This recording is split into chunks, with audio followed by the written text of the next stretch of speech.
In 1984, a historian named Alexander Demant sat down and did something almost nobody had ever bothered to do. He collected every serious explanation ever offered for the fall of Rome. Not 5, not 20, 210 distinct theories, ranging from lead poisoning in the water pipes to moral decay, to climate shifts, to something as strange as excessive bathing. 210 separate answers to a single question. And that number alone should stop you in your tracks, because it tells you something historians rarely say out loud. They're not struggling to find the cause of Rome's fall. They are struggling because there isn't one. Historians have been asking the wrong question for over 200 years. They keep asking, what killed Rome? As if the empire were a single body that took one fatal blow. But what if that question is broken from the start? What if the real story isn't a murder, but a slow, tangled unraveling of a system too complex to survive its own weight? Think about how strange it is that a civilization spanning 3 continents and dozens of climates could ever be explained by a single, tidy sentence. We don't explain the collapse of modern nations that way, so why do we keep doing it to Rome?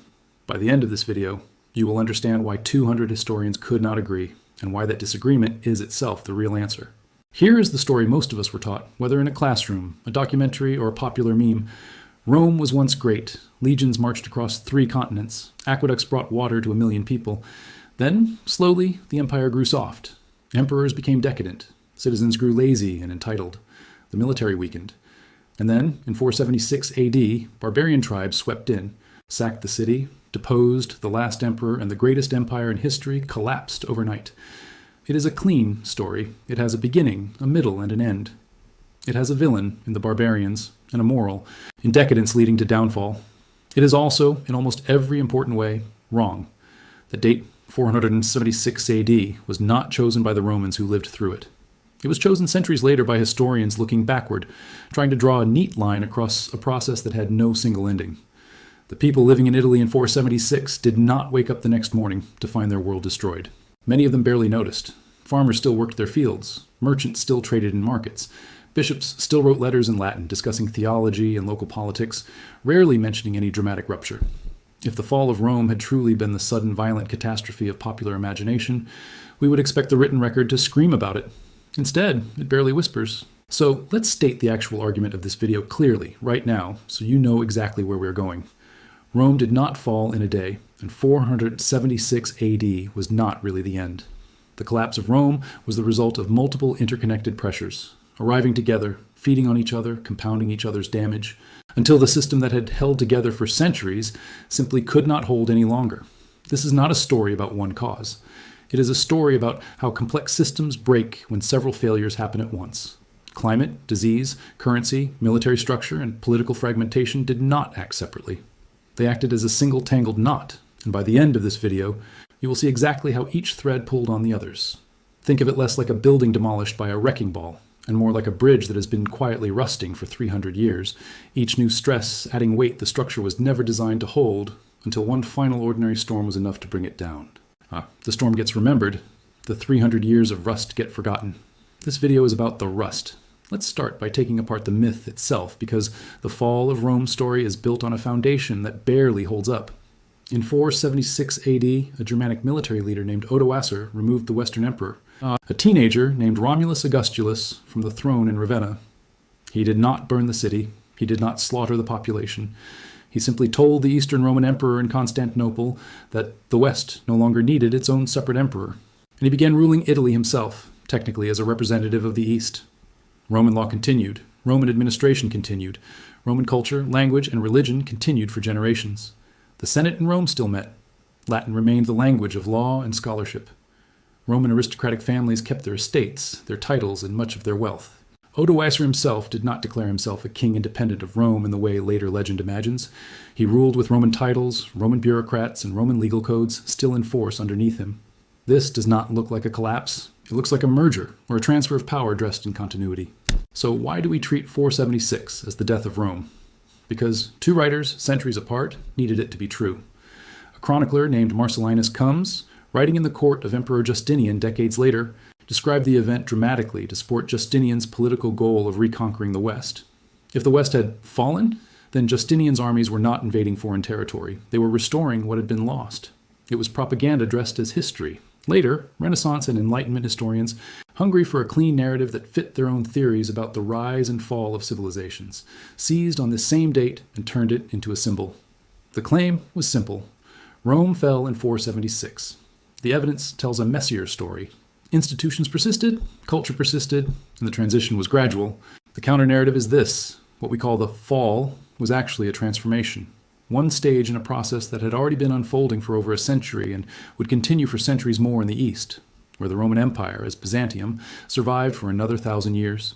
Now let's move into the body of this story, because if 476 wasn't the cause, we need to understand what actually was. And the honest answer is not one thing. It is 6 overlapping forces, each one a chapter in the same collapse. The first theory is the oldest and most famous, Christianity. This argument comes from Edward Gibbon, the 18th century historian whose massive work, The History of the Decline and Fall of the Roman Empire, shaped how the West thought about Rome for 200 years. Gibbon argued that as Christianity spread through the empire, it redirected Roman energy away from civic duty and military glory and toward the afterlife.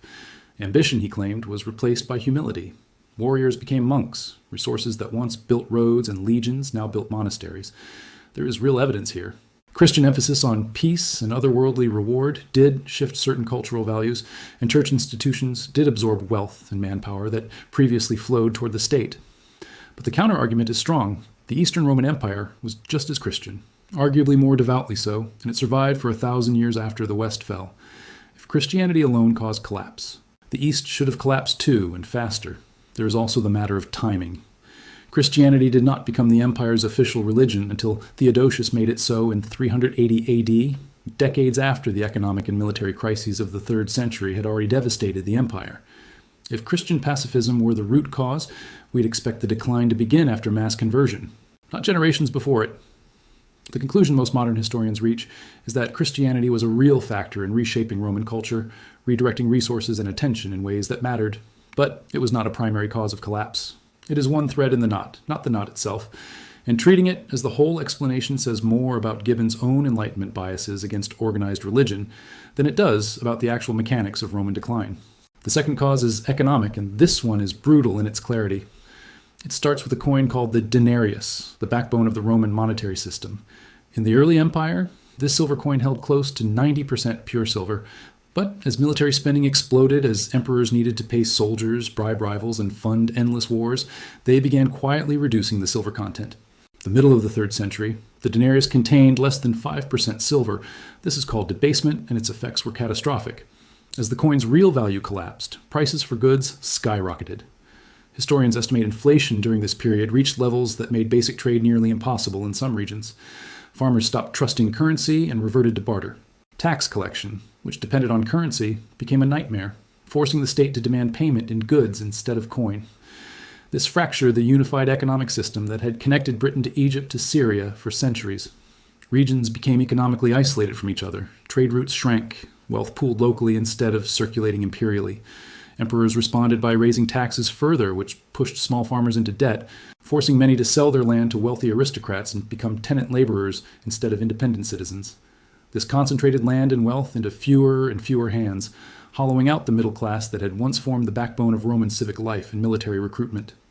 An empire cannot function without a functioning economy, and by the 3rd and 4th centuries, Rome's economy was hollowing out from the inside, coin by debased coin, tax hike by tax hike, until the very concept of a unified imperial market had quietly disappeared beneath the surface of a still-standing political structure.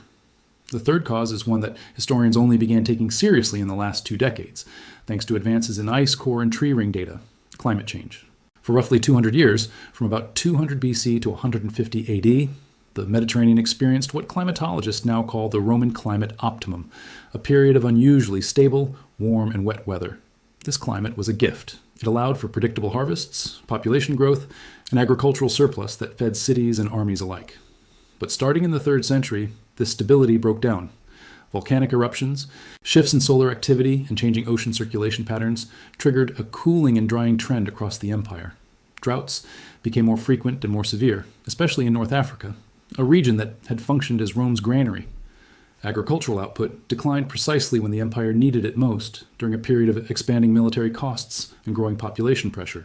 Ice cores from Greenland and tree ring records from the Alps show this shift with remarkable precision, revealing volcanic winters in the 530s and 540s, so severe that contemporary writers describe the sun dimming for over a year, crops failing across the Mediterranean, and famine spreading in regions that had never before struggled to feed themselves. When your climate turns against your food supply, and your food supply is what feeds your army, your administrators, and your cities, you have created a slow-motion crisis that touches every other system at once, weakening the empire's resilience right as other pressures were beginning to mount. The fourth cause is disease, and this is where the story becomes genuinely staggering. The Antonine Plague struck in 165 AD, likely smallpox or measles, brought back by soldiers returning from campaigns in the east. It killed an estimated 5 to 10 million people, gutting the Roman army and administrative class at a moment when the empire's northern borders were already under pressure from Germanic tribes. Then came the plague of Cyprian in 249 AD, an illness so severe that contemporary accounts describe cities emptying and armies being unable to field enough soldiers to defend the frontiers. And finally, centuries later, the plague of Justinian struck in 541 AD, a strain of bubonic plague that some historians estimate killed up to half the population of the eastern Mediterranean.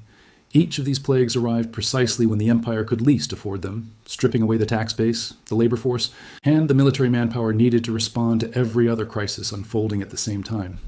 Modern genetic analysis of skeletal remains has confirmed the presence of Yersinia pestis, the same bacterium behind the medieval Black Death and burial sites, linked to the Justinian outbreak, proof that this was not exaggeration by ancient chroniclers, but a genuinely catastrophic biological event.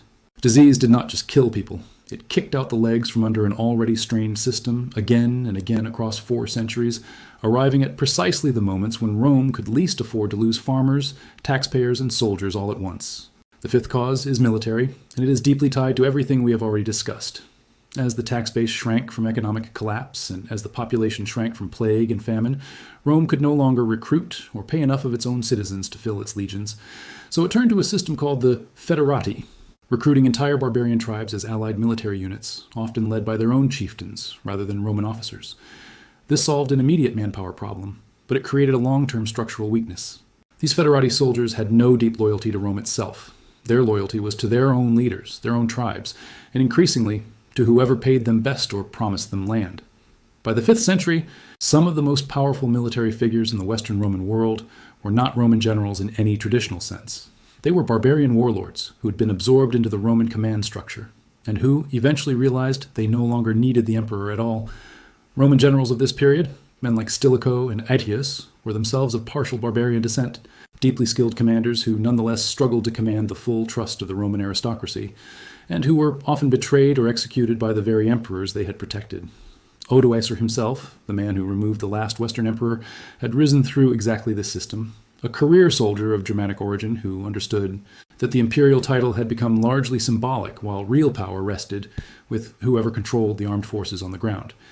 The 6th thread in this story is not a cause so much as a debate among historians themselves, and it matters because it reshapes how we should think about everything else. This is the argument between collapse historians and transformation historians. The collapse camp argues that something genuinely catastrophic happened. Cities shrank dramatically, literacy rates fell, long-distance trade nearly disappeared in parts of Western Europe, and material culture, things like pottery quality and building techniques, declined sharply for centuries. This was not a smooth transition. It was a real, measurable collapse in complexity and quality of life for millions of people. The transformation camp, led by historians like Peter Brown, argues that this framing is too harsh, that what happened was less a collapse than a reorganization. With Roman institutions, language, law, and religion evolving into the medieval kingdoms of Europe rather than simply vanishing. Both camps have strong evidence. Archaeologist Brian Ward Perkins has argued forcefully for the collapse camp, pointing out that everyday pottery in post-Roman Britain became so crude compared to Roman era wares that it looked almost prehistoric by comparison, evidence he considers proof of a genuine crash in living standards, technical skill, and economic complexity. The truth, most likely, sits in between, catastrophic decline in some regions and measures alongside genuine continuity in others, with the severity of collapse varying enormously depending on whether you lived in Roman Britain, which fragmented dramatically, or Italy and the eastern Mediterranean, where continuity was far stronger. Rome did not vanish, but something was genuinely and painfully lost, and pretending otherwise does a disservice to the millions of people who lived through centuries of real hardship. Now, here's where everything comes together, because none of these 6 forces operated in isolation. This is the big picture, and it is the heart of this entire video. Climate change, reduced agricultural output. Reduced agricultural output weakened the tax base, because taxes were largely paid in grain and goods tied to harvests. A weaker tax base meant the state had less money to pay its soldiers, so emperors debased the currency to stretch their resources further. Currency debasement caused inflation, which further damaged trade and economic stability. At the exact same time, plagues were killing off the labor force and the tax base even further, while also killing soldiers, which forced the state to rely on federati troops with questionable loyalty. Meanwhile, political fragmentation, rival emperors, civil wars, and short reigns meant that no single leader had the stability or resources to address any of these problems comprehensively, because they were all fighting each other for the throne instead. Climate plus disease plus economic collapse plus military dependency plus political fragmentation did not simply add together. They multiplied each other's damage. A healthy economy could have absorbed one bad harvest. A stable political system could have absorbed one plague. But Rome faced all of these pressures simultaneously for centuries, without ever getting enough breathing room to recover fully from any single one before the next one struck. That is not a single cause. That is systemic collapse, the kind that happens when a complex system is hit by multiple stresses at once and has no reserve capacity left to absorb them. And this is exactly why this story matters today, right now, in your own life. Because we like to think of Rome as something ancient and distant, a civilization so different from ours that its problems could never be our problems. But look at the list again. Currency debasement and inflation eroding trust in money and institutions. Climate instability disrupting agriculture and triggering resource competition. Global pandemics exposing the fragility of supply chains and healthcare systems. Political polarization and short-term leadership making it harder to solve long-term structural problems. None of that sounds like ancient history. It sounds like the news. Rome's collapse is not a warning about barbarians at the gate. It is a warning about what happens when multiple slow-moving crises are allowed to compound at the same time, while the people in charge remain focused on short-term political survival instead of long-term structural repair. Modern nations are not empires, and history never repeats in exact detail. But the underlying mechanics, the way stress compounds in complex systems, the way institutions weaken when the pressures pile up faster than they can be addressed, those mechanics are not unique to the ancient world. They are universal to any large, interconnected system, including the ones we live inside today. So here is the real lesson, the one worth carrying with you long after this video ends. Complex systems almost never fail because of one dramatic cause. They fail because of accumulation. A crack here, a weak spot there, a shock the system could have absorbed on its own, arriving instead alongside 3 other shocks it was never designed to handle all at once. Rome did not fall because of one barbarian invasion, one bad emperor, or one plague. It fell because, for roughly 3 centuries, the empire absorbed blow after blow, climatic, biological, economic, military, and political, without ever getting the chance to fully recover between them. Eventually, the system that had once conquered the known world simply could not hold its own weight any longer. And perhaps the most haunting part of this entire story is one simple, quiet truth. Rome thought it was too big to fail. It had survived civil wars, invasions, and emperors both brilliant and disastrous for over 400 years by the time the crisis truly deepened. Nobody living through the 3rd or 4th century believed their world was ending because it wasn't ending in a single moment. It was ending slowly, one overlapping crisis at a time, until one day, the West simply stopped having an emperor of its own, and most people barely noticed the difference. That is the real story of Rome's fall. Not a single collapse, but a long, quiet unraveling disguised as continuity until it was already over. If this changed the way you think about Rome and about how complex systems actually break down, make sure to like this video so more people can see it. Subscribe if you want more deep dives that challenge the stories we think we already know. And if you're curious about what happened next, how the Eastern Roman Empire survived for another 1,000 years while the West transformed into medieval Europe, check out the next video, because that story is just as surprising as this one.